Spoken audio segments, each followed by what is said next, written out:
اللہ من الشیطان الرجیم بسم اللہ الرحمن الرحیم لا يحب اللہ الجہر بالسوء من القول الا من ظلم وکان اللہ سمیعا علیما۔ اللہ اس کو پسند نہیں فرماتے کہ آدمی بد گوئی پر زبان کھولے سوائے یہ کہ کسی پر ظلم کیا گیا ہو، اور اللہ سب کچھ سننے اور جاننے والے ہیں۔ محترم ساتھیو، اس آیت کے اندر بہت سارے اشکالات دور ہوتے ہیں۔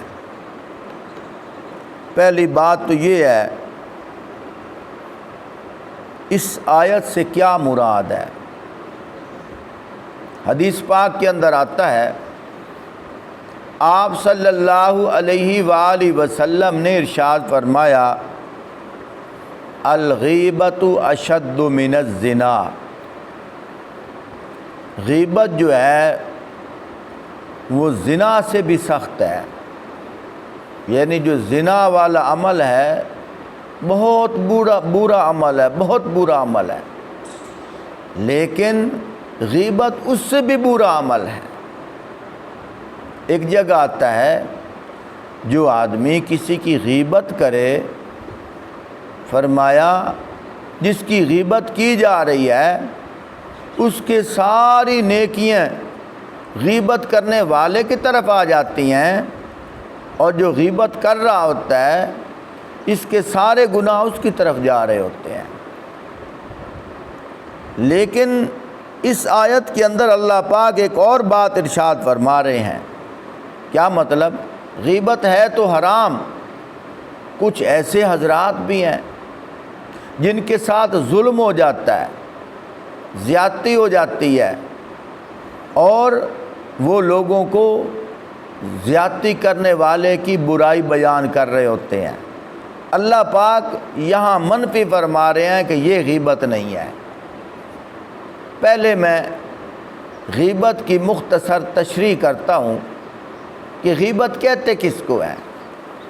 غیبت کسی آدمی کے عدم موجودگی میں، یعنی وہ وہاں موجود نہ ہو، اس کی پیٹھ پیچھے اس کی کمزوریاں بتائی جائیں، اس کے عیب بتائے جائیں، اس کو غیبت کہتے ہیں۔ یہی سوال صحابہ اکرام نے آپ صلی اللہ علیہ وآلہ وسلم سے کیا تھا، تو آپ صلی اللہ علیہ وآلہ وسلم نے جب جواب دیا، صحابہ نے عرض کیا، یا رسول اللہ صلی اللہ علیہ وآلہ وسلم، اگر یہی برائی ان کے اندر ہو، فرمایا یہی تو غیبت ہے۔ مثال کے طور پر ایک آدمی کہتا ہے فلاں جو ہے نا وہ چوری کرتا ہے، فلاں جو ہے نا شراب پیتا ہے، فرمایا یہی تو غیبت ہے۔ اگر اس کے اندر یہ عیب نہ ہو پھر کہا جائے پھر غیبت سے بڑا گناہ ہے، جس کو بہتان کہتے ہیں۔ لیکن اللہ پاک یہاں فرما رہے ہیں الا من ظلم۔ اس سے کیا مراد ہے؟ فرمایا ایک آدمی وہ جس کو اس کے ساتھ غرض بھی نہیں، وہ اس کی پیٹھ پیچھے باتیں کر رہا ہے، وہ تو غیبت کر رہا ہے۔ لیکن ایک وہ آدمی ہے جس کے اوپر ظلم ہو گیا۔ مثال کے طور پر کسی نے ٹھگی بازی سے کسی کا مکان ہتھیا لیا، اب وہ لوگوں کو بتاتا پھرتا ہے تو یہ اس کی برائی، لیکن چونکہ اس کے اوپر ظلم ہو گیا ہے، اپنے ظلم سے بچنے کے لیے اور دوسرے لوگوں کو اس کے شر سے بچانے کے لیے اس طرح بات کہنا، فرمایا یہ غیبت نہیں ہے، یہ جرم نہیں ہے۔ تو یہاں ایک اور بات کرتا جاؤں، کچھ لوگ علماء پر بھی باتیں کرتے ہیں کہ علماء اونچی آواز سے بیان کرتے ہیں، اللہ نے کہاں لکھا ہے اونچی آواز سے بات کرو؟ میرے بھائیوں، جہر کہتے کس کو ہیں؟ اونچی آواز سے بات کرنا۔ اللہ پاک فرما رہے ہیں کہ اونچی آواز سے اگر کوئی بات کرے اس کے اوپر گناہ نہیں ہے، اونچی آواز سے بات کرنے سے مراد یہ ہے کہ لوگوں کو متوجہ کرنا کہ لوگوں فلاں کے شر سے بچ جاؤ، فلاں کے ظلم سے بچ جاؤ۔ جس طرح حدیث پاک کے اندر آتا ہے الکلمۃ حق عند سلطان جائر، کلمہ حق جابر ظالم بادشاہ کے سامنے کہنا الجہاد، بہت بڑا جہاد ہے۔ الجہاد کلمۃ حق عند سلطان جائر، جابر ظالم بادشاہ کے سامنے کلمہ حق کہنا، لوگوں کو اس کے شر سے بچانے کے لیے متوجہ کرنا، فرمایا بہت بڑا جہاد ہے۔ تو علماء اگر کسی کے ظلم کے بارے میں آگاہی کریں، فرمایا یہ غیبت نہیں ہے۔ اور اگر علماء سخت لہجے میں بات کریں، لوگ ان کے اوپر بھی فتویٰ کستے ہیں، وہ کیا آیت پیش کرتے ہیں؟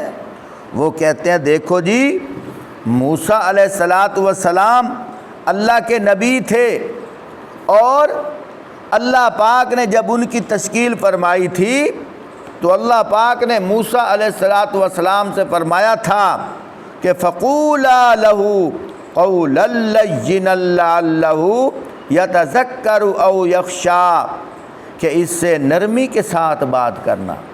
تو علماء کو نرمی سے بات کرنی چاہیے۔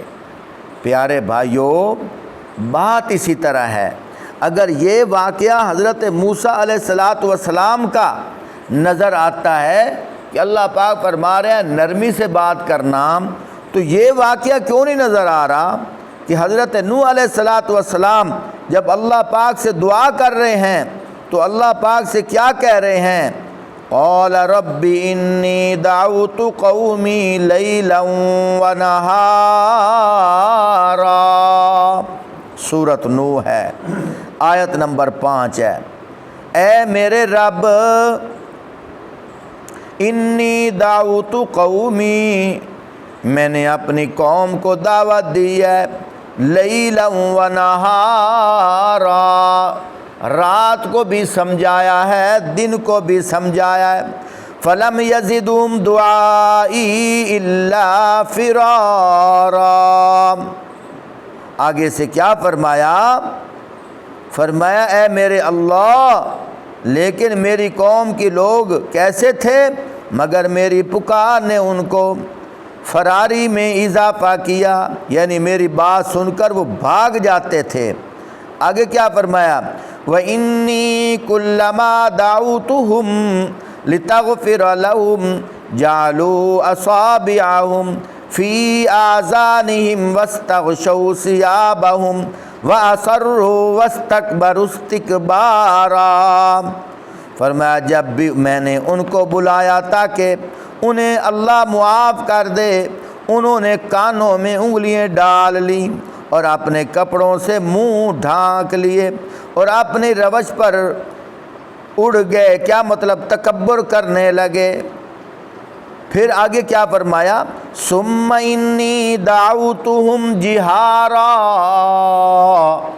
اے میرا اللہ، میں نے اپنی قوم کو دعوتہم جہارا، اے اللہ میں نے اپنی قوم کو کھلے طور پر بھی دعوت دی ہے۔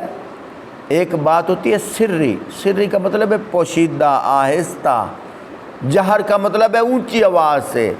آگے اللہ خود فرما رہے ہیں ثم انی اعلنت لہم واسررت لہم اسرارا، پھر میں نے اعلانیہ بھی ان کو دعوت دی ہے اور چپکے چپکے بھی دعوت دی ہے۔ چپکے چپکے سے کیا مراد؟ اشاروں سے نہیں، یعنی کہ آہستہ آہستہ دھیمے لفظوں میں بھی دعوت دی ہے اور اونچی آواز سے بھی دعوت دی ہے۔